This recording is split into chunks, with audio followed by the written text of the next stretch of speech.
Dipali madam, please start your class.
Deepali madam, तुम्हाला आवाज येतोय का?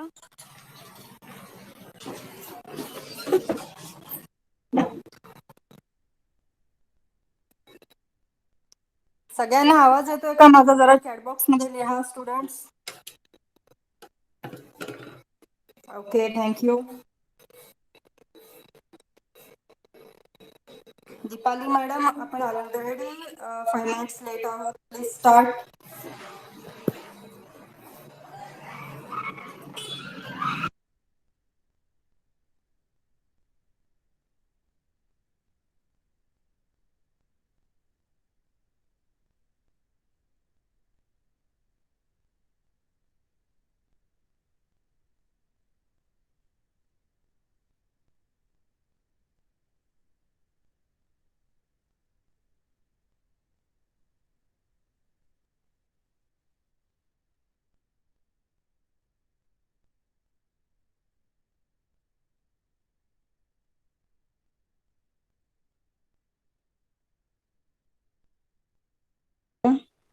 हॅलो, आवाज येतोय?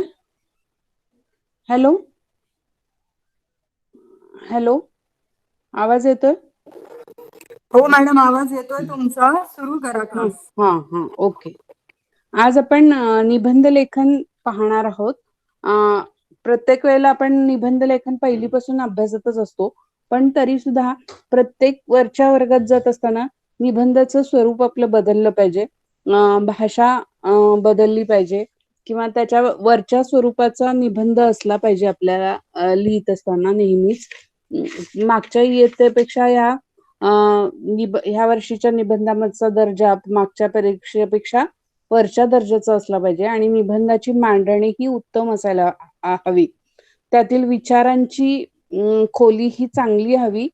त्यासाठी निबंधाच्या प्रश्नाचा आपल्याला वर्षभर क्रमिक पुस्तकासारखा आपल्याला अभ्यास करता येत नाही. तर आपल्याला काय करायचंय, आपलं वाचन वाढवलं पाहिजे किंवा आपल्याला इतर गोष्टी पाहून मग निबंध लेखन करायला पाहिजे. निबंध कोणत्या प्रकारचे, किती प्रकारचे निबंध आहेत किंवा निबंध लिहिताना काय कसा प्रयत्न करावा हे आपण पाहणार आहोत. तर मी स्क्रीन शेअर करते.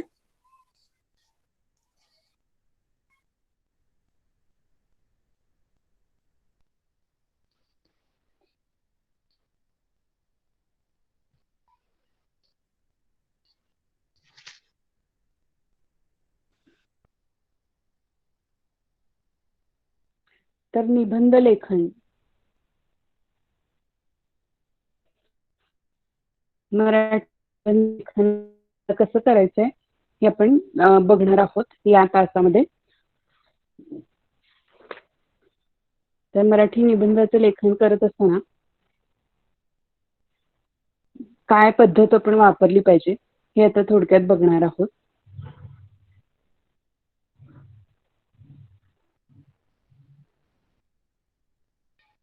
निबंधाचं लेखन कसं करावं यासाठी आपण हा व्हिडिओ आपण हे पाहणार आहे, ही पीपीटी बघणार आहोत.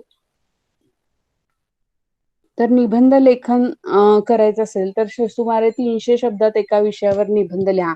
8वी ते 10वीच्या विद्यार्थ्यांना प्रत्येकांना किती लिमिट दिलं असेल त्याप्रमाणे आपल्याला निबंधाचं त्या शब्दांमध्ये म्हणजे अगदी शब्द मोजून लिहायला पाहिजेत असं काही नाही, पण सुमारे 1-1.5 पान आपलं निबंध लिहून झाला पाहिजे. अशा पद्धतीने आपण निबंधाचं लेखन करायचंय. तर निबंधाचं स्थूलमानानं 4 प्रकार पडत असतात. पहिला ते कोणते कोणते प्रकार आहेत ते आपण त्याचं सविस्तर वर्णन तर बघणारच आहोत. कशा पद्धतीने प्रत्येक विषयाचा निबंध कसा लिहायचा आहे आपल्याला. वर्णनात्मक निबंध असेल, व्यक्तिचित्रणात्मक निबंध असेल, आत्मवृत्तात्मक निबंध असेल, कल्पनाप्रधान निबंध असेल किंवा वैचारिक निबंध असेल. या 5 प्रकारचे निबंध जे असतात त्याचं लेखन कसं करायचं हे आपण थोडक्यात बघणार आहोत. तर आता निबंध लेखन म्हणजे काय, आधी ते समजावून घेणं महत्वाचं आहे असं मला वाटतं. निबंध लेखन म्हणजे आपल्या विचारांची सुसंगत मांडणी. नुसतंच आपल्याला लिहायला आलंय समोर म्हणजे आपण काही पण निबंध लिहायचा नाही, तर त्याची सुसंगत मांडणी असली पाहिजे. ही शब्दांची संरचना मुद्देसूद आणि सुसंगत असली पाहिजे. मुद्द्याला धरून लिहिलं पाहिजे. आपण एकच मुद्दा काही काही वेळेला काही मुलं काय करतात, एकच मुद्दा परत परत लिहित असतात. तर तसं न करता मुद्देसूद लिखाण असलं पाहिजे. प्रत्येक पॅरेग्राफ मध्ये वेगळा मुद्दा मांडला पाहिजे आणि ते सुसंगत असलं पाहिजे. त्याचप्रमाणे निबंध हा विषयाला धरून लिहिणं गरजेचं असतं. काय होतं, कधी कधी काय होतं, आपण विषय राहतो बाजूला आणि आपण लिहितो भलतच.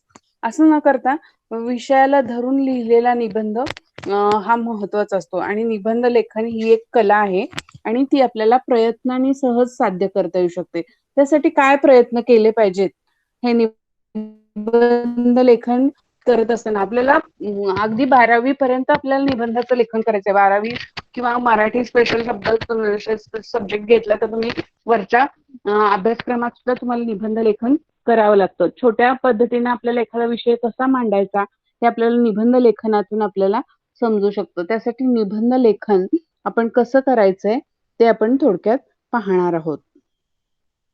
तर निबंधाचं स्वरूप कसं आहे, तर नीट बांधलेला, नीट गुंफलेला, नीट जुळवलेला असतो तो निबंध. निबंध विषयाला धरून लिहिणं गरजेचं असतं. मग असेच सांगितलं त्याप्रमाणे आपण निबंध लिहिणं गरजेचं असतं. आणि विषयाला धरून मनातील विचार आणि भावना यांची सूत्रबद्ध गुंफण करणे म्हणजे निबंध लेखन होय. निबंध लेखनात आत्माविष्काराला भरपूर वाव असतो. आत्माविष्काराला म्हणजे आपल्या मनानं आपल्याला खूप लिहिता येतं. आपण अभ्यासक्रमात आहे तेच लिहिलं पाहिजे असं काही नाही. आपण आजूबाजूला वाचन करतो, आपण इकडे तिकडे जात असतो. या सगळ्या गोष्टींची माहिती घेऊन आपण निबंधाचं लेखन करणं गरजेचं असतं. आपल्याला आपल्या मनामध्ये एखाद्या गोष्टीची कल्पना कशी होतीये, त्या गोष्टी आत्माविष्कार कसा होतो, त्या गोष्टी आपल्याला कशा पद्धतीने कळलेल्या आहेत ते मांडणं म्हणजे आत्माविष्कार. म्हणजे त्या पद्धतीनं आपण मांडणं म्हणजे निबंधाचं स्वरूप त्या पद्धतीनं मांडणं गरजेचं आहे असं मला वाटतंय. निबंध लिहित असताना हे सगळ्या गोष्टींचा विचार करायचा आहे. मनातले आपले विचार, स्वतःचे विचार मांडणे गरजेचं असतं आणि आपल्या भावना आणि यांचे सूत्रबद्ध गुंफण करणे म्हणजे अगदी अचूक निबंध लिहायचे. आपल्याला जे काही मुद्दे मांडायचे ते अचूकतेनं मांडायचे आहेत त्याच्यात, आणि ते व्यवस्थित त्याचं लिखाण करता आपल्याला आलं पाहिजे. निबंधाचा आपण प्रश्नांचा वर्षभर अभ्यास करू शकतो का, करू शकतो. तर कसं करायचं, तर त्यासाठी काय काय आपण तयारी केली पाहिजे तर ते बघणार आहोत. तर हे निबंधाचे प्रकार जे आहेत ते कुठले कुठले प्रकार आहेत. वर्णनात्मक निबंध, प्रत्येक प्रकार कसा लिहायचा आधी ते बघूयात आणि मग निबंध कसा लिहायचा ह्या गोष्टी पण आपण दोन्ही गोष्टी पाहणार आहोत. तर वर्णनात्मक निबंधामध्ये काय करायचंय, वर्णनात्मक निबंध लिहित असताना आपण पाहिलेल्या एखाद्या दृश्याचं किंवा एखाद्या वस्तूचं किंवा एखाद्या प्रसंगाचं हुबेहूब रेखाटलेलं चित्र वाचकांसमोर उभं करणं म्हणजे वर्णनात्मक. आपण एखादे चित्र एखादे प्रसंग पाहत असतो, ऋतू पाहत असतो, आपण प्रवासाला जातो, घटना अनुभवत असतो, आपण आपल्या आजूबाजूला अनेक गोष्टी पाहत असतो, अनुभवत असतो आणि त्याचं शैलीदार वर्णन अशा प्रकारच्या निबंधामध्ये अपेक्षित असतं. तर हा निबंध आपण लिहित असताना एखादं दृश्य पाहतो, सहलीला जातो, आजूबाजूच्या घटना पाहत असतो, सण साजरे करतो ना, तर ऋतू अनुभवत असतो, उन्हाळा, पावसाळा, हिवाळा, नको पावसाळ्यातील एक आठवण अशा प्रकारचं सुद्धा निबंध आपल्याला आपण अभ्यासतो. तर याचं खरोखर आपल्याला समोर आपण जे अनुभवलेलं असतं ते जसंच्या तसं लिहिणं सुद्धा या वर्णनात्मक निबंधात अपेक्षित असतं. तर हे वर्णन कसं असलं पाहिजे तर चित्रदर्शी, जणू काही ती घटना आपल्या समोर घडतीच आहे अशा पद्धतीनं हे जर लिखाण आपण लिहिलं तर ते जास्तीत जास्त चांगलं ठरू शकतं असं मला वाटतं. प्रसंगानुरूप किंवा संवेदनशील लेखन करणं गरजेचं असतं. निबंध लेखकाकडं कॅमेरासारखी तीक्ष्ण नजर असायला पाहिजे बरं का. म्हणजे आपण एखादा फोटो काढला तर प्रत्येक गोष्ट तो अचूकतेनं टिपतो. त्यामुळं आपल्या आजूबाजूला ज्या घटना आपण पाहिलेल्या असतात, दृश्य व्यक्ती पाहिलेले असतात, प्रसंग अनुभवलेले असतात आणि त्यांचं शब्दचित्रच जणू उमटवायचं असतं आपल्याला. आणि अशा पद्धतीने वर्णनात्मक निबंध आपल्याला लिहिता येऊ शकतो. तर दुसरा प्रकार आहे व्यक्तिचित्रणात्मक निबंध. व्यक्तिचित्रणात्मक निबंध म्हणजे व्यक्तीचं शब्दचित्रण करणारा निबंध आहे. तर त्याला व्यक्तिचित्रणात्मक निबंध असं म्हटलं जातं. आणि आता ही व्यक्ती कोणीही असू शकते. आपली आई असेल, अगदी आपले वडील असतील, आपले काका असतील, किंवा फेरीवाला असेल, रस्त्यावरून जाणारा असेल, किंवा पोस्टमन असेल, किंवा डॉक्टर असतील, लोकप्रतिनिधी असतील, आपल्या आजूबाजूला नेते मंडळी असतात, पोलीस अधिकारी असतात. आता ह्या कोरोनाच्या प्रसंगात तर आपल्याला पोलीस अधिकाऱ्यांनी केलेली कर्तव्य, त्याच्यावर व्यक्तिचित्रण, त्या व्यक्तीच्या संदर्भातला त्या व्यक्तीचं चित्रण करणारा निबंध आपल्याला लिहिता येऊ शकतो. तर चित्तवेधक आणि कलात्मक शब्दचित्र आपल्याला उभं करता आलं पाहिजे त्यातून. आणि नेमक्या पद्धतीने वाचकांच्या डोळ्यासमोर ती व्यक्ती हुबेहूब उभी राहिली पाहिजे.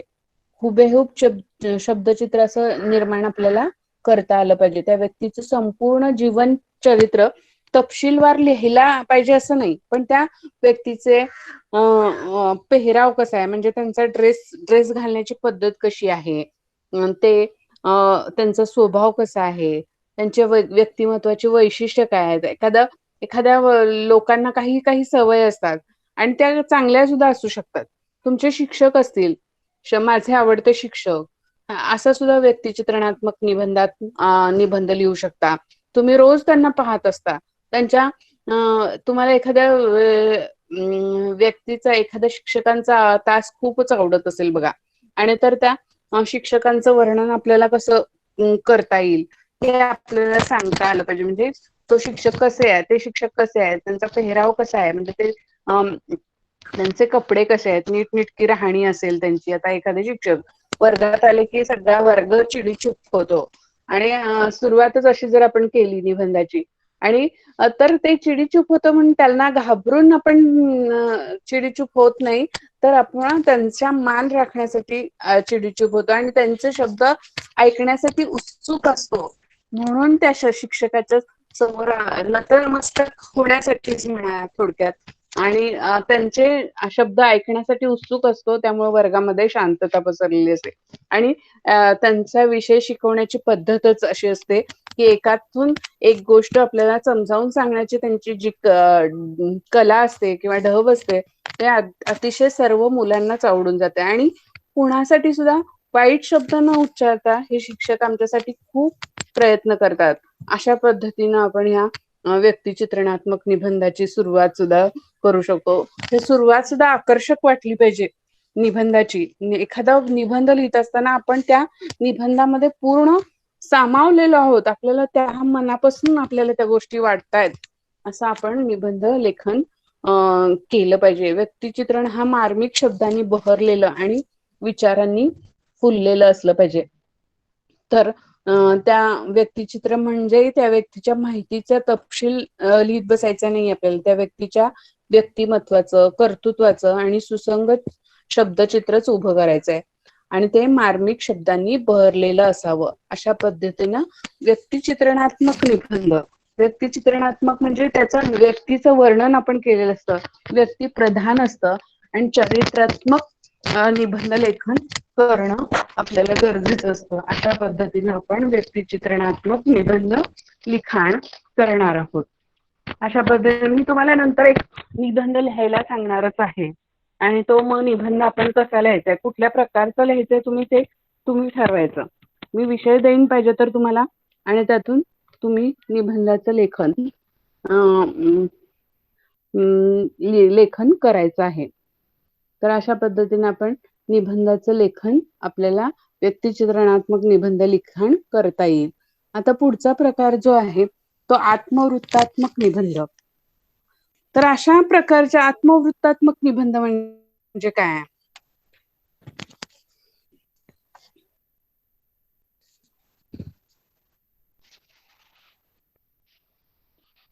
ऐकू येते ना सगळ्यांना? आवाज येतोय की नाही? आवाज येतोय? हा.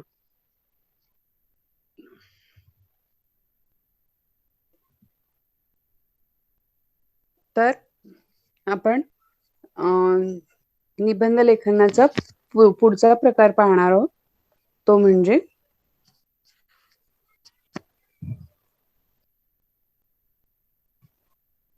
आत्मवृत्तात्मक निबंध. आत्मवृत्तात्मक निबंधामध्ये निबंधात जो कोणी आपली कथा लिहित असतो तो आपल्या भावभावनांचं, सुखदुःखांचं, विचारांचं, अनुभवांचं कथन करत असतो. म्हणजे दुसऱ्यांच्या अंतरंगात आपण प्रवेश करून हा निबंध लिहायचा असतो.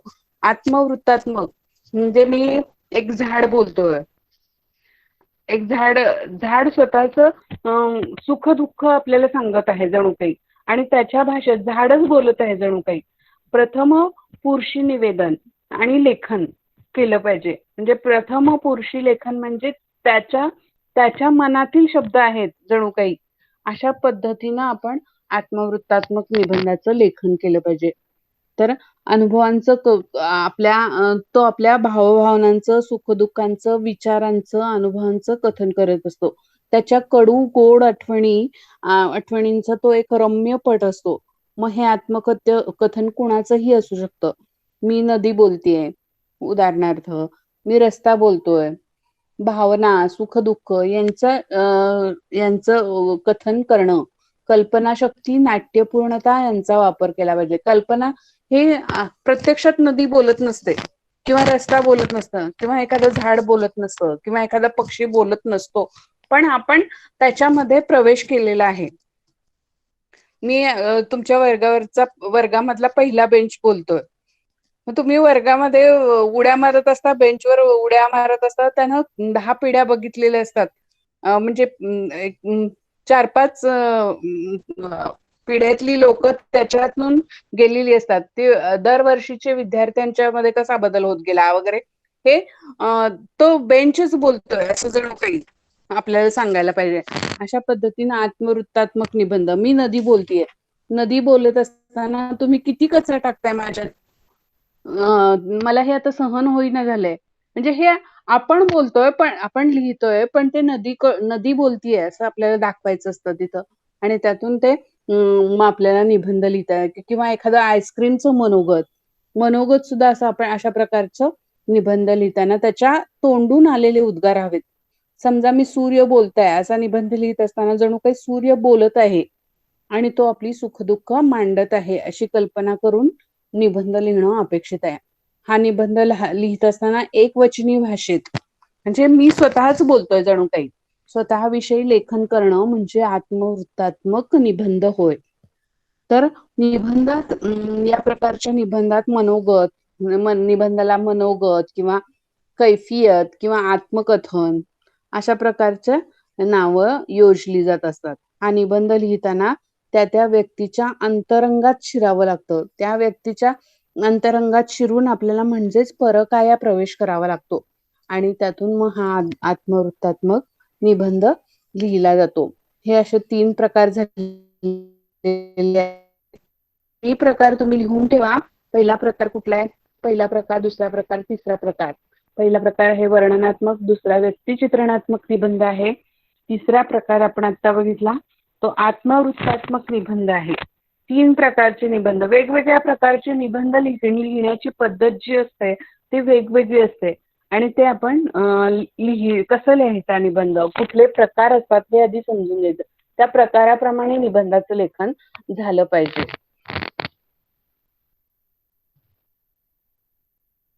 आता कल्पना प्रधान निबंध.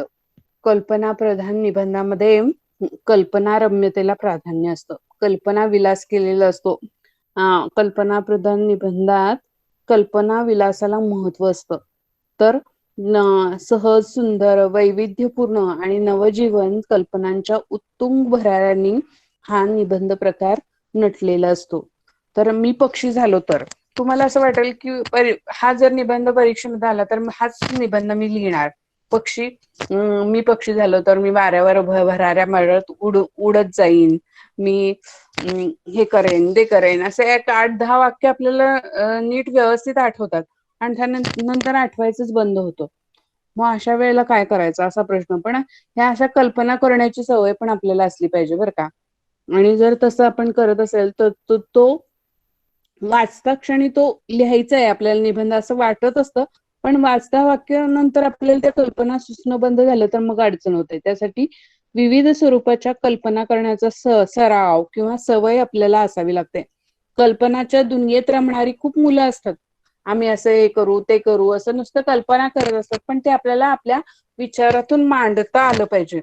जर आपण ते मांडण्यासाठी व्यवस्थित मांडणी आपल्याला करता आली तर कल्पना प्रधान निबंध लिहिण्यासाठी खूपच सोपा आहे आणि छान पद्धतीने आपण लिहू शकतो आणि तो फारसा अवघड नसतो. आणि प्रयत्न जर आपण केला अशा प्रकारचा निबंध लिहिण्यासाठी तर खूप आपल्याला, मी पंतप्रधान झालो तर पंतप्रधानाविषयी आपण ह्याच्यामध्ये वाचलेलं असतं, वर्तमानपत्रामध्ये वाचलेलं असतं, इतर ठिकाणी वाचलेलं असतं, बातम्या बघतो आपण. या सगळ्या गोष्टीतून आपल्याला त्या विषयाची माहिती करून घेणं महत्वाचं असतं. आणि मग त्या विश्वामध्ये आपण एखादा निबंध लिहायची सुरुवात करून एखादा विषय ठरवला की त्याच्यामध्ये आपण काय काय लिहू शकतो, मग त्याच्यासाठी त्या दृष्टिकोनातून वाचन करणं गरजेचं असतं. आणि त्या पद्धतीनं निबंध लिहिणं, कल्पना प्रधान निबंध कसा लिहायचा हे लक्षात आल्यानंतर आपण निबंध कसा लिहायचा ते नंतर मी सांगणारच आहे. फक्त आता हे प्रकार आपण अभ्यासतोय. तर चौथा प्रकार आपण कल्पना प्रधान निबंध पाहिलं. आणि पुढचा आहे पाचवा प्रकार आणि शेवटचा प्रकार, तो म्हणजे वैचारिक निबंध. तर वैचारिक निबंध म्हणजे विचारावर आधारलेला, विचारांना प्राधान्य दिलेला, विचार प्रधान, चिंतनपर, समस्या प्रधान, चर्चात्मक निबंध असं सुद्धा याला म्हणते. एखाद्या विचाराला, समस्येला प्राधान्य देऊन त्या संबंधी साधक बाधक चर्चा केलेली असते. निबंध म्हणजे साधक बाधक चर्चा करणारा निबंध म्हणजे वैचारिक निबंध. उदाहरणार्थ मोबाईल शाप की वरदान. इतके दिवस आपण म्हणत होतो मुलांनी मोबाईलच वापरला नाही पाहिजे, वर्गामध्ये मुलं लक्ष देत नाहीत वगैरे असं म्हणत होतो. पण आता हा मोबाईलच आपल्यासाठी किती उपयुक्त ठरतोय. आता आपण आपले लेक्चर जे होत आहेत ते मोबाईलवरच होत आहेत ना, त्यामुळं आपण अभ्यास करण्यासाठी ह्याचा फायदाच होतोय. पण मोबाईल शाप आहे का वरदान आहे? सारखंच आपण अभ्यास सोडून आणि बाकीच्याच गोष्टी नको त्या गोष्टी जर करत बसाल तर तो शाप ठरेल. मग या दोन्ही गोष्टींसाठी आपल्याला चर्चात्मक मतं आपली मांडता आली पाहिजेत. दोन्ही विचारांच्या दोन्ही बाजूंची साधक बाधक आपल्याला चर्चा करता आली पाहिजे. पहिला मुद्दा आपण मोबाईल शाप कसा ठरू शकेल, आणि दुसरा मुद्दा दुसऱ्या 2 पॅरेग्राफ मध्ये पहिल्यांदा तो शाप कसा ठरेल आणि नंतर मोबाईलचा आपण चांगल्या पद्धतीने कसा वापर करू शकतो, आणि ह्या शापावर कसं त्याचं वरदान ठरेल मोबाईल, हा विचार सुद्धा शेवटच्या पॅरेग्राफ मध्ये आपण मांडणं गरजेचं आहे. त्यामुळे वैचारिक निबंध लिहित असताना दोन्ही बाजूंची माहिती आपल्याला पाहिजे, एकाच गोष्टीची नाही, दोन्ही गोष्टींवर आपल्याला साधक बाधक चर्चा करायची आहे. एखादी गोष्ट चांगली कशी आहे आणि एखादी गोष्ट वाईट कशी आहे, वाईट असेल तर का वाईट आहे हे पण आपल्याला त्यातून सांगता आलं पाहिजे. त्याचं गुणदोषांचं वर्णन करता आलं पाहिजे आपल्याला, आणि त्यातील अनुकूल प्रतिकूल मतं यांचं खंडन मंडन करून, खंडन म्हणजे एखाद्या गोष्टीचं त्याची चांगली बाजू मांडणं, एखाद्या गोष्टीची वाईट बाजू मांडणं, या दोन्ही गोष्टी आपल्याला मांडता आल्या पाहिजेत. आणि त्यातली कोणती चांगली गोष्ट आहे हे सुद्धा आपल्याला लक्षात आलं पाहिजे. आणि त्यातून मग आपण हा निबंध लिहिणं गरजेचं आहे. तर निबंध लिहित असताना तो निबंध एकांगी होणार नाही. एकच विचार आपण जास्त पद्धतीने मांडतोय का, तो एकांगी होणार नाही, यासाठी आपण आपलं मत मांडलं पाहिजे. आणि तो पूर्वग्रह दूषित पण असला नाही पाहिजे. आपल्याला एखाद्या विषयावरच एखादं मत ठाम झालेलं असतं, त्यामध्ये काहीही बदल होणार नाही, असं जर असेल तर ते चुकीचंच आहे ना. तसं न करता आपण सगळ्या बाजूंचा विचार केला पाहिजे. आपल्या समोर असलेल्या सर्व पर्यायांचा विचार करून आणि मग ते विचार मांडणं खूप गरजेचं असतं. आणि त्यासाठी आपल्याला तार्किक विचार आणि मुद्द्यांची सुसंगत मांडणी करावी लागते. त्यासाठी निबंध लेखन करत असताना विचार आपले मांडणं किंवा म्हणी, सुवचन यांचाही आपल्याला वापर आपल्या निबंधामध्ये करता आला पाहिजे. तर अशा प्रकारच्या निबंधामध्ये निबंध लेखकाने कोणत्याही एका निश्चित निष्कर्षाप्रत पोहोचणे अपेक्षित असते. आणि निबंधाच्या विषयाचा परिपूर्ण विचार कमीत कमी शब्दात मांडण्याचं कौशल्य, ज्या सगळ्या गोष्टी त्या निबंधातून आपल्याला मांडता आल्या पाहिजेत. कमीत कमी शब्दातून जास्तीत जास्त विचार, अगदी थोडक्यामध्ये सांगायचंय, पण त्या पॅराग्राफ मध्ये संपूर्ण गोष्टींचा अर्थ असला पाहिजे. कमीत कमी शब्दामध्ये मांडायचंय, पण जास्तीत जास्त विचार लोकांपर्यंत पोहोचवले गेले पाहिजेत. अशा प्रकारच्या निबंधात हलके फुलके विषय ही आपल्याला पुरेशा गांभीर्याने हाताळता येतील. त्यासाठी लेखकाला विचारांची पद्धतशीर मांडणी, तर्कशुद्ध मांडणी करता आली पाहिजे. आणि आपले विचार पटवून देण्यासाठी या निबंधामध्ये आपण विचार पटवून देण्यासाठी विचारांचा वापर करू शकतो, म्हणींचा वापर करू शकतो. संत तुकारामांची वचनं आहेत किंवा म्हणी आहेत. आपण म्हणींचा पण आपण अभ्यास करणार आहोत. म्हणींचा वापर करायला पाहिजे. सुवचनं आहेत, किती मोठ्या संतांनी वगैरे सांगितलेली वचनं, या सगळ्या गोष्टींचं वाचन आपल्याकडे असलं पाहिजे. आणि जर हे वाचन आपलं सहज असेल तर आपण चांगल्या पद्धतीने हा वैचारिक निबंध लिहू शकतो. हे प्रकार तुमच्या लक्षात आले असतील तर आपण आता निबंध कसा लिहायचा आहे, निबंध लेखन करत असताना त्याची पूर्वतयारी कशी करावी लागते. तर निबंध लेखन करताना त्याची पूर्वतयारी, तुम्हाला हे लक्षात आले का, आतापर्यंतचे प्रकार लक्षात आलेत का? तर तुम्ही मला तसं सांगा, म्हणजे मग तुम्हाला मी परत निबंधाचे विषय दिल्यानंतर तुम्हाला लिहिता आला पाहिजे निबंध. आणि तुम्ही कसं तुमची मांडणी करताय, निबंध कसे आहेत, हे 4-5 प्रकार तुम्ही प्रकार लिहून ठेवा. नंतर तुम्हाला लक्षात आलं असेलच की कुठल्या प्रकारच्या निबंधामध्ये कशा पद्धतीने आपण लिखाण करणार आहोत. तर आता निबंधाचे प्रकार आपण बघितले आहेत आणि निबंध कसा लिहायचा हे आता आपण आता इथनं पुढच्या भागात आपण ते बघूयात. हे जर समजलं असेल तर आपण पुढे जाऊयात.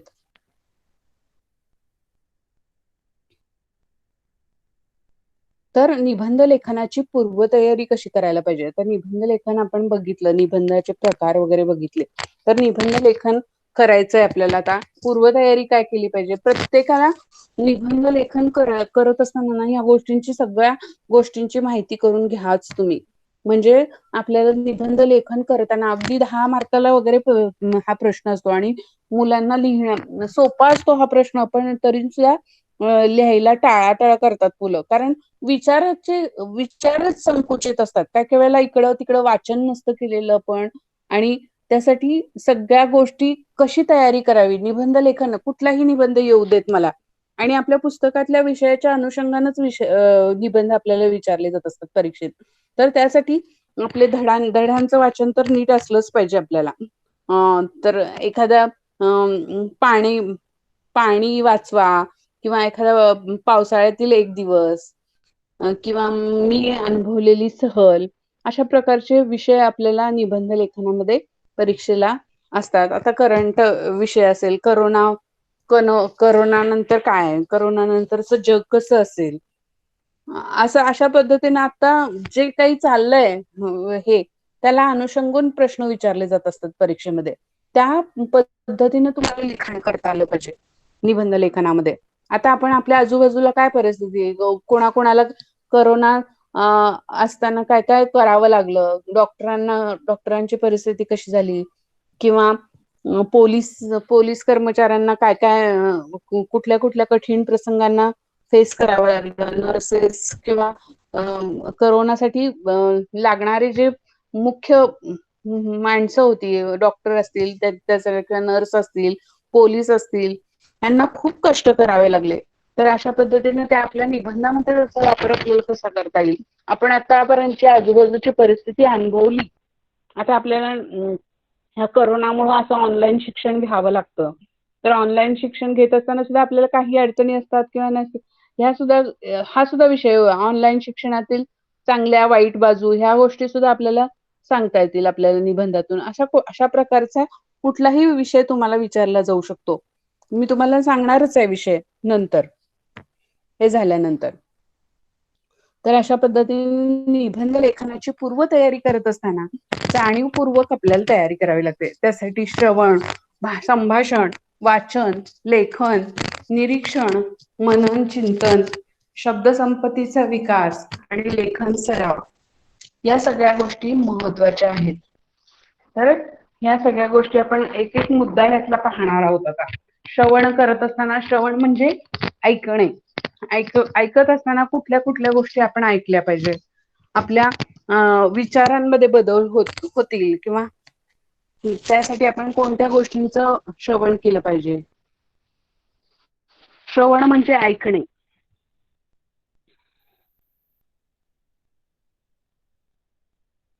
शब्दसंपत्तीचा आणि विचार प्रक्रियेचा विकास त्यामुळे होत असतो, श्रवण केल्यामुळं. तर आपल्याला त्यामुळं त्यासाठी आपल्याला सकस भाषण ऐकलं पाहिजेत.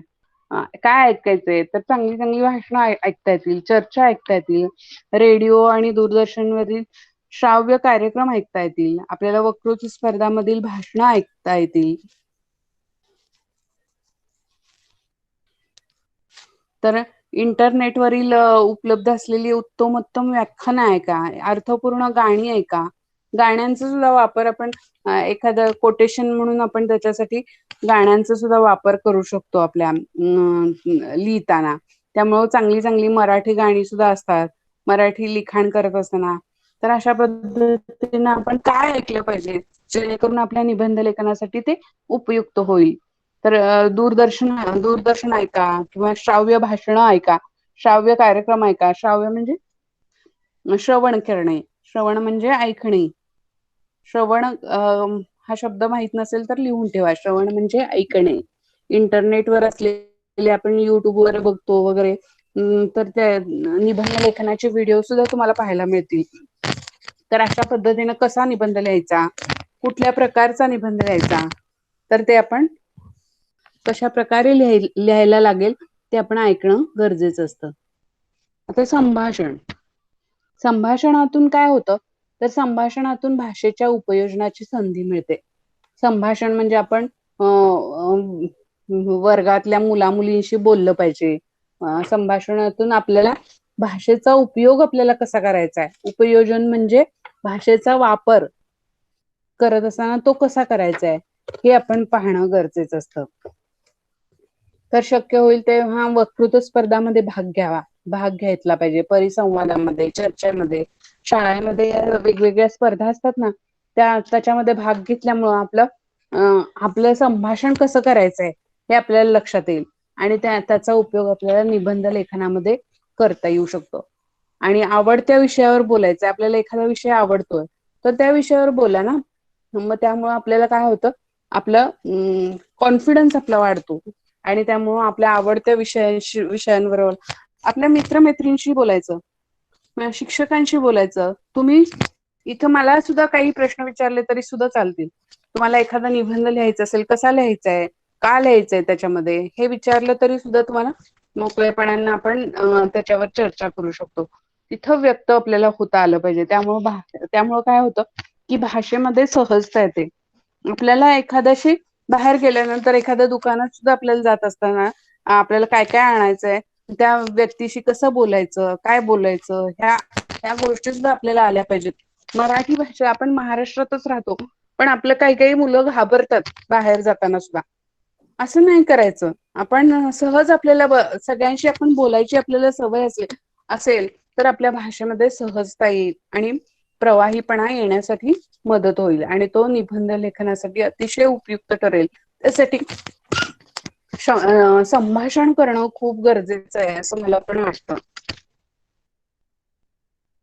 तर वाचन करा. आणि पुढचा मुद्दा आहे निबंध लेखनासाठी आवश्यक गोष्ट म्हणजे सगळ्यात जास्त वाचन केलं पाहिजे. गद्य आपलं पाठ्यपुस्तक तर वाचलंच पाहिजे, त्यात काय डाऊटच नाही. पण त्याच बरोबर बाहेरची पुस्तकं, वर्तमानपत्र, पाठ्यपुस्तकातील गद्य पद्य पाठांश, मिळते जुळते लेखन, पूरक वाचन आपल्याला करता आलं पाहिजे. वाचनामुळे काय होतं, आपली भाषा विकसित होते, आपल्याला आपल्या भाषेमध्ये सुधारणा होऊ शकते आणि आपली मतं आपण ठळकपणे मांडू शकतो. त्यासाठी भाषा वाचन आपल्याला एखाद्या ठिकाणचं वाक्य वापरलेलं आपण वाचलेलं असेल, आपल्या ते डोक्यात असेल, तर इतर ठिकाणी त्याचा आपण वापर करू शकतो. त्यामुळं काय होतंय, शब्द संपत्तीमध्ये आपल्या वाढ होते. वाचन करणं गरजेचंच आहे. एखाद्या शब्दाचा अर्थ आपल्याला माहिती नसतो, त्यावेळेला शब्द संपत्ती वाढवायची असेल तर वाचनाची गरज आहेच. विचारांची मांडणी कशी करायची हे आपल्याला कळेल. त्यामुळं निबंध लेखनासाठी निवडलेल्या विषयाच्या संबंधाने वाचन करा. आपण एखादे 2-3 विषय ठरवून टाका, मला ह्या निबंध लिहायचे. साधारण मागच्या 2-3 वर्षातल्या प्रश्नपत्रिका बघा, कुठल्या कुठल्या प्रकारचे प्रश्न विचारले आहेत ते बघा आणि त्या विषयात एखादा विषय ठरवून टाका आणि त्या संबंधानं वाचन करा. आणि तशा प्रकारचा निबंध आला की मग आपल्याला निबंध लिखाण करणं अगदी सोपं जाईल. त्यासाठी वाचन करणं खूप गरजेचं आहे. वर्तमानपत्र येतच असतील प्रत्येकाच्या घरामध्ये, त्यांचं वाचन करा. पुस्तकं निरनिराळे असतील, कादंबऱ्या असतील, छोट्या तुमच्या धड्यातील लेखक जे असतात त्यांची इतर कादंबऱ्या, गोष्टी कोणत्या कोणत्या आहेत हे त्याचा पुस्तकामध्ये उल्लेख केलेला असतो बघा. ती पुस्तकं तुम्हाला कुठं मिळत असतील तर त्यांचं वाचन करा. मराठीमध्ये वाचन करणं खूप गरजेचं आहे आणि त्यामुळं की नाही आपल्या विचारामध्ये बदल व्हायला लागतील बघा. आणि हे निबंध लेखनामुळं सुद्धा आपलं व्यक्तिमत्वामध्ये खूप बदल होईल. जर आपण लिखाणाची प्रॅक्टिस ठेवली, कदाचित तुम्ही पण लेखक होऊ शकाल. त्यामुळं आपण वाचन करणं ह्या सगळ्या गोष्टी लक्षात ठेवायला पाहिजे आणि लिहायला शिका. रोज रोज लिहिलं पाहिजे, थोडंफार तरी लिखाण केलंच पाहिजे. आणि अशा पद्धतीने वाचनामुळं आपल्या व्यक्तिमत्वामध्ये खूपच फरक पडतो असं मला वाटतंय.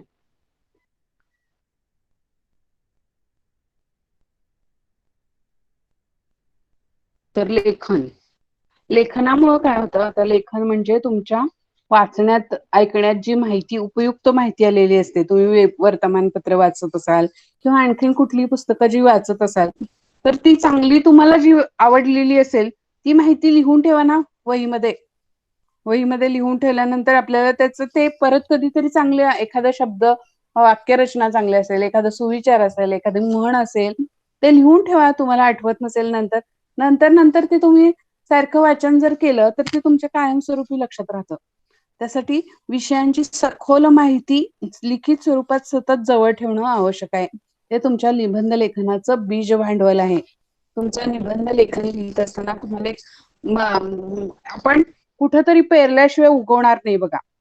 त्यामुळं आपण स्वतः लिहित असलो, आपल्याला आवडलेले विचार आपण लिहून ठेवलेले असेल तर ते आपल्याला मांडता पण येतील नंतर. त्यामुळे लेखनाच्या सरावामुळे विचारामध्ये नेमकेपणा येऊन शब्दांकनाचा सराव होतो. त्यामुळं आपल्याला वाचन करणं खूप गरजेचं आहे, लेखन पण करणं. आणि तुम्हाला काय लिहिता आलं नाही तर तुमच्या पुस्तकातली 5 ओळी रोज लिहा ना. लिहिल्याशिवाय आपण झोपायचंच नाही.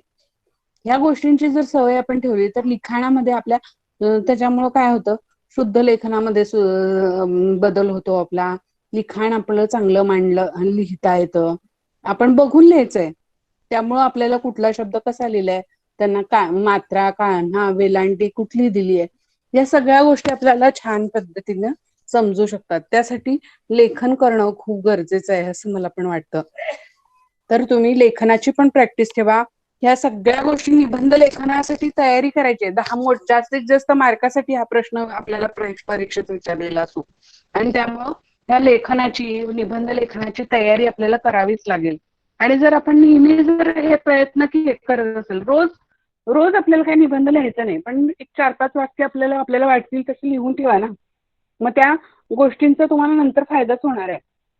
कधीही मग तुम्हाला विचारू देत, मग आपल्या डोक्यामध्ये ते विचार फिट बसलेले असतात आणि त्या वेळेला ते मग आपल्याला परीक्षेच्या वेळेला ते उतरून आपल्या डोक्यातले विचार आपल्याला कागदावर मांडता येतात. त्यासाठी लेखन करणं खूप गरजेचं आहे.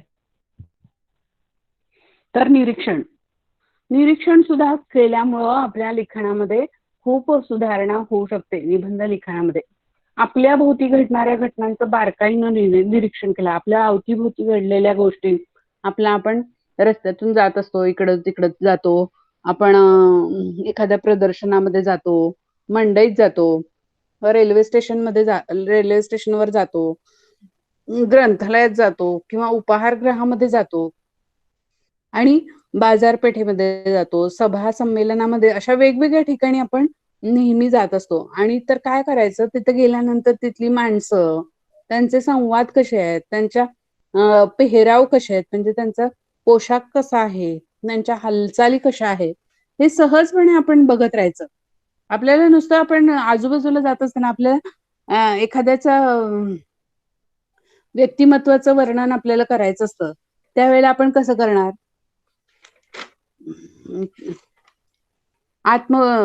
व्यक्तिचित्रणात्मक निबंधामध्ये आपल्याला ह्या गोष्टी त्याचा उपयोग निश्चितच होऊ शकतो. व्यक्तिचित्रणात्मक निबंध लिहित असताना तिथली माणसं कशी चालतायत, कसे बोलतायत, त्यांचे संवाद कसे आहेत, त्यांचा पेहराव कसा आहे, त्यांच्या हालचाली कशा आहेत, हे नीटपणे बघायचं आणि त्यामुळे आपल्याला ते मांडता येईल. निसर्गाचं, आपण निसर्गामध्ये तर राहतच असतो, निसर्गाचं, पशुपक्षी इकडं तिकडं असतात, पशुपक्ष्यांचं किंवा क्रिकेट मॅचचं, मी पाहिलेला क्रिकेटचा सामना, असा सुद्धा आपल्याला निबंध विचारला जाऊ शकतो ना. मग रोमांचक पद्धतीने आपल्याला कसा लिहायचं, मग क्रिकेट मॅच बघत असतोच की, मग बघत असताना त्याचं वर्णन पण आपल्याला करता आलं पाहिजे. रहदारीचं निरीक्षण करा, रस्त्यावरच्या येता जाता हे सर्व सहज करता येऊ शकतं आपल्याला. त्यामुळं आपण निरीक्षण करत राहिलो की नाही, आपल्याला आपण बाहेर पडलं तर सगळं अभ्यासासाठीच बाहेर पडायचंय. आपल्याला नुसतं बाहेर जात असतो तर त्या सगळ्या गोष्टींचं निरीक्षण करायचंय, फक्त बघत राहायचंय कशा घटना घडतायत, कशा गोष्टी घडतायत, त्या आपल्या निबंधामध्ये आपल्याला वापर त्याचा करता येत असतो.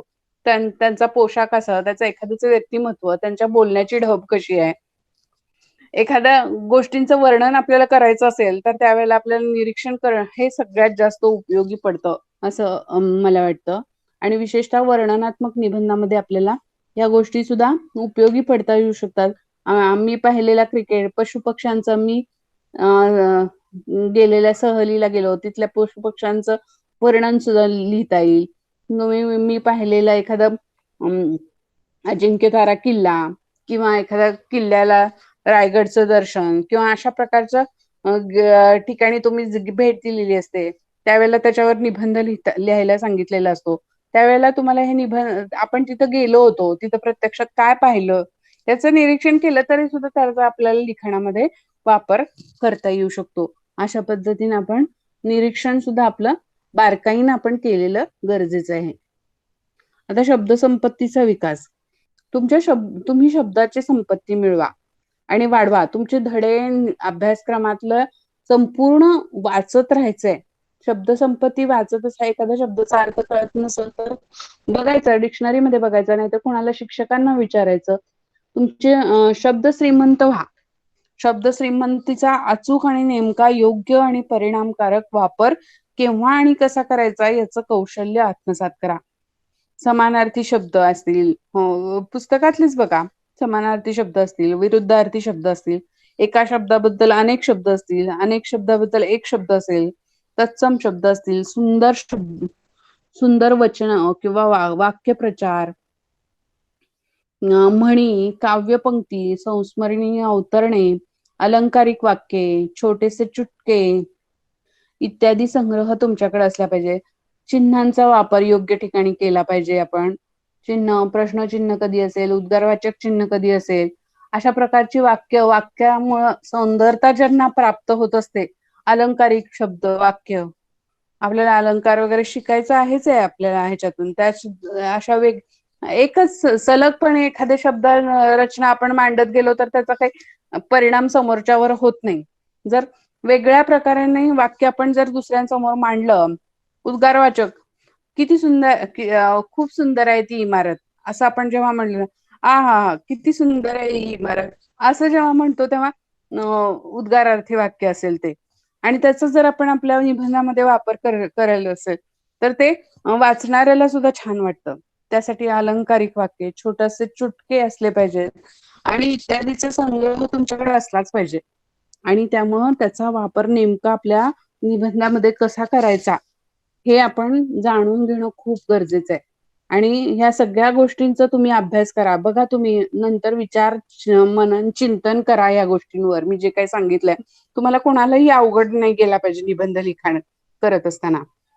तर निबंधाचं लेखन अशा पद्धतीने जर आपण केलं तर आपण व्यवस्थित निबंध लिहू शकतो. तर सराव, निबंध लेखन करत असताना सराव हा सगळ्यात महत्वाचा आहे. निबंध लेखन करत असताना आपल्याला एक लेखन सराव हवा. एकाच निबंधाची सुरुवात, मध्य आणि समारोप वेगवेगळ्या पद्धतीने आपल्याला कसं करता येईल ते पहा आणि करून तर पहा. म्हणजे मग काय होईल की आपल्याला वेगवेगळ्या, एकच निबंध आहे पण विषय जर असा बदलून लिहिला तर काय लिहायचं, विषयच तो आहे पण वरचं हेडिंग बदललं तर तुमचं जमलिंग होतं. पावसाळ्यातील एक दिवस आणि मी अनुभवलेला पावसाळा, ह्यात थोडंफार लिखाण सारखंच येणार आहे पण त्या पद्धतीने विषयाच्या हेडिंगच्या नुसार निबंध लिखाण आपल्याला करता आलं पाहिजे. रोज 8 ते 10 वाक्य लिहिल्याशिवाय आपण झोपायचंच नाही. लिहिण्याचा सराव ही उत्तम निबंध लेखनाची सर्वात उत्तम पूर्वतयारी आहे असं म्हणता येईल. स्वतःच्या शब्दात स्वतःचा अनुभव लिहिणे हा उत्तम सराव आहे बरं का. म्हणजे स्वतःच्या शब्दामध्ये आपण आपले अनुभव आपल्याला लिहिता येणं गरजेचं आहे. तर निबंध लेखन कसं असलं पाहिजे हे सगळे मुद्दे आपल्या निबंधात कसं असलं पाहिजे बघा. आपलं निबंध लेखन हे चित्रदर्शी असलं पाहिजे, म्हणजे हुबेहूब डोळ्यासमोर उभं राहिलं पाहिजे आणि तेही मोजक्या शब्दामध्ये. आपल्या लिखाणातून नेमकं काय सांगायचंय ते कळायला पाहिजे समोरच्याला. चित्रदर्शी म्हणजे एखादं चित्र आपण पाहिल्यानंतर त्या चित्रामध्ये काय काय आहे हे आपल्याला लक्षात येतं. तसंच निबंध लेखनामध्ये निबंध लेखकानं म्हणजे विद्यार्थ्यांनी निबंधातून त्यांना काय सांगायचं आहे हे त्या लक्षात आलं पाहिजे. तर उत्तम निबंध लेखन कसं करावं, तर उत्तम निबंध लेखन करत असताना कुठल्या गोष्टी महत्वाच्या आहेत बघा. आकर्षक सुरुवात असली पाहिजे. सुरुवात करत असताना निबंधाची अगदी इंटरेस्टिंग असली पाहिजे. निबंध लिखाण करत असताना म्हणी, वाक्यप्रचार, सुभाषिते यांचा योग्य वापर आपल्याला केला पाहिजे. अवतरणांचा गरजेनुसार आणि प्रमाणशीर वापर असले पाहिजे. अर्थपूर्ण शब्दरचना असली पाहिजे. विरामचिन्हांचा आवश्यक तेथे वापर. परिच्छेद रचना. काही काही मुलं काय करतात, एकदा निबंधाला सुरुवात केली की पॅराग्राफ वगैरे पाडणं हा भानगडच नाही काय. सरळ लिहायला सुरुवात केली की ते तसंच लिहित बसतात. लेखन नियमानुसार सुवाच्य लेखन असलं पाहिजे. तुम्ही निबंध खूप छान लिहिलाय, तुमचे सांगायचं खूप छान तुम्हाला सांगायचं आहे, सुंदर तुमचे विचार आहेत, पण जर तुम्ही सुवाच्य लेखन केलेलं नसेल, शुद्ध लेखनामध्ये गडबड केली असेल, शुद्ध लेखन नसेल तर तुमचा निबंध कितीही चांगला असला तरी त्याला मार्क पडणार नाहीत किंवा ते समोरच्याला समजणार नाही. त्यासाठी सुवाच्य लेखनाची प्रॅक्टिस तर केलीच पाहिजे. त्यासाठी प्रासादिक भाषा शैलीचा चांगला वापर केला पाहिजे. पल्हाळा न लावता पुनरुक्ती होणार नाही. परत परत तेच ते मुद्दे न मांडता, पल्हाळ न लावता व्यवस्थितपणे आपली मुद्दे मांडणं गरजेचं आहे. आणि याबाबत आपल्याला दक्षता घेणं अगदी गरजेचं आहे. आणि स्वतःच्या शब्दामध्ये अभिव्यक्ती असावी. दुसरीकडनं पाठ करून आलेला निबंध जसाच्या तसा उतरून काढणं म्हणजे निबंध नव्हे. तर स्वतःच्या शब्दामध्ये लिहिलेला जो निबंध असतो तो निबंध परीक्षकाला समोर लगेच कळतं. पेपर तपासताना त्यांच्या 100 पेपर हाताखालून गेलेले असतात. त्यामुळं ह्यानं ह्या दुसऱ्याचा बघून लिहिलाय का, स्वतःच्या भाषेत लिहिलाय, स्वतःची मतं मांडली आहेत, हे लगेच लक्षात येतं. मी असे भरपूर पेपर बघितलेले आहेत मुलांनी निबंध लिहिलेले. काय काय मुलं जसंच्या तसं पुस्तकात जे वाचून आलेलं असते तसंच्या तसं मांडतात. म्हणजे ते त्यांचे स्वतःचे शब्द नसतात. त्यातलं थोडं घ्या, पण मांडणी त्याची तुमच्या स्वतःच्या शब्दात. तुमच्या वयाला 8वीतला मुलगा निबंध कसा लिहिल हे माहिती असतं. 9वीतला मुलगा कसा लिहिल हे लक्षात असतं. समोरच्यांना ते कळत असतं. त्यासाठी त्या पद्धतीने आपल्या लेखनाची निबंधाची मांडणी असली पाहिजे. तर आपल्या अशा पद्धतीने आपण निबंधाचं लेखन केलं पाहिजे. आणि पेपरमध्ये निबंध लिहित असताना ह्या गोष्टी, काही गोष्टी लक्षातच ठेवा. तुमची सुरुवात आकर्षक, समर्पक सुरुवात असली पाहिजे. आशय आणि अभिव्यक्तींची योग्य मांडणी असली पाहिजे. भाषा शैली पाहिजे. विरामचिन्हांचा वापर पाहिजे. प्रमाण लेखन पाहिजे. परिणामकारक समारोप. शेवट सुद्धा व्यवस्थित असला पाहिजे. म्हणजे त्याच्याबद्दल मला एक सांगावंसं वाटतं, ते म्हणजे प्रारंभ हा आकर्षक असला पाहिजे आणि मध्य लक्षात राहणारा असला पाहिजे आणि शेवट जो असेल तो टोकदार हवा. मुद्द्यांची मांडणी क्रमवार आपल्याला करता आली पाहिजे आणि विषय नीट विकास पावत गेला पाहिजे, विकास होत गेला पाहिजे. प्रत्येक मुद्द्यामध्ये सुधारणा होत गेली पाहिजे. कळीतून फूल उमलावे तसा हा निबंध फुलत गेला पाहिजे. तसंच सर्वांनी एक गोष्ट लक्षात ठेवली पाहिजे, म्हणजे लिखाण तुमचं शुद्ध लेखन असलं पाहिजे. मगाशी सांगितलं, लिखाण शुद्ध नसेल त्याचे चांगले विचारही परीक्षकावर परिणाम करू शकत नाहीत. त्यासाठी लिखाण हे चांगलंच असलं पाहिजे आपल्या. यासाठी विद्यार्थ्यांनी सहज उपलब्ध होणारी शुद्ध लेखनाची नियम पुस्तिका घेऊन अभ्यासली पाहिजे. आपल्याला दररोज 5-10 ओळी आपल्याला लिहिता आल्या पाहिजेत, लिहायलाच पाहिजेत. पुस्तकात बघून लिहा. ही सूचना प्राथमिक स्वरूपाची वाटली तरी सुद्धा पदवीपर्यंतच्या मुलांना सुद्धा याची गरज आहे. किंवा मी तर म्हणते, मी सुद्धा लिहिलं पाहिजे अजून सुद्धा. बघून तरी आपल्याला कितीतरी, माझ्या पण गडबडीत लिहिताना भरपूर चुका होत असतील. तर आपल्याला असा कोणी प्रश्न विचारला काय लिहायचंय ते, असं नाही, पण ते लिखाण करणं खूप गरजेचं आहे. हीच पद्धत आपल्याला अत्यंत गुणकारी आणि निश्चितपणे उपयुक्त सुद्धा आहे.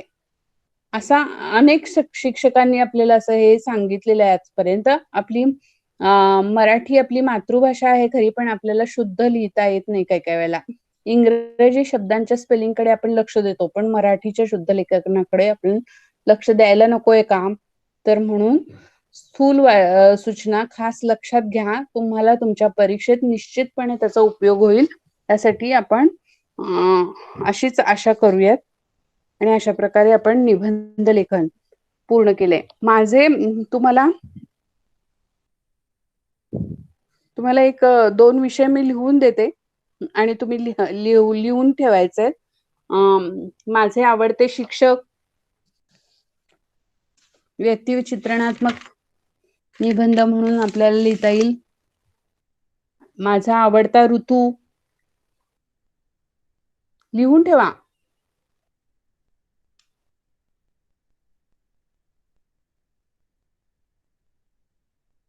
आणि ते निबंध आपल्याला लिहायचं आहे.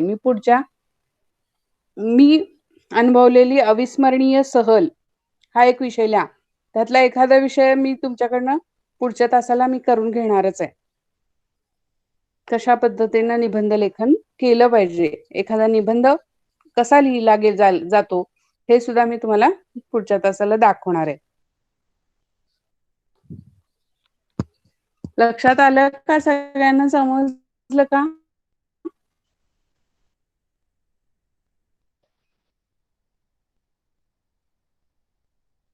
तुम्ही लिहून ठेवा. हे 2-3 विषय तुम्हाला दिलेले आहेत अभ्यासाला आता. तर ते 3ही विषय तुम्ही अभ्यासक्रम लिहायचा आहे. माझी अविस्मरणीय सहल, माझा आवडता ऋतू, ऋतू, माझे आवडते शिक्षक.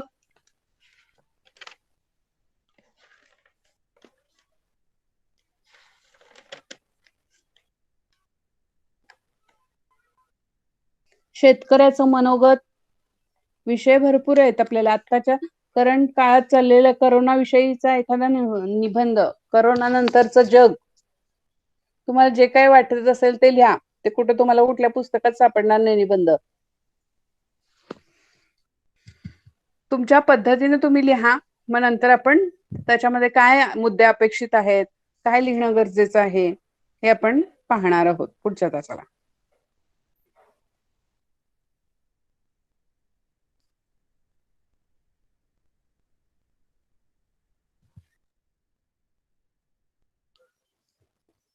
मॅडम आहेत का? हा मॅडम, तुमचा संपला असेल शिकवून तर क्लास क्लोज करूया, कारण मुलांना 6 वाजता पुढचा क्लास आहे. Okay okay.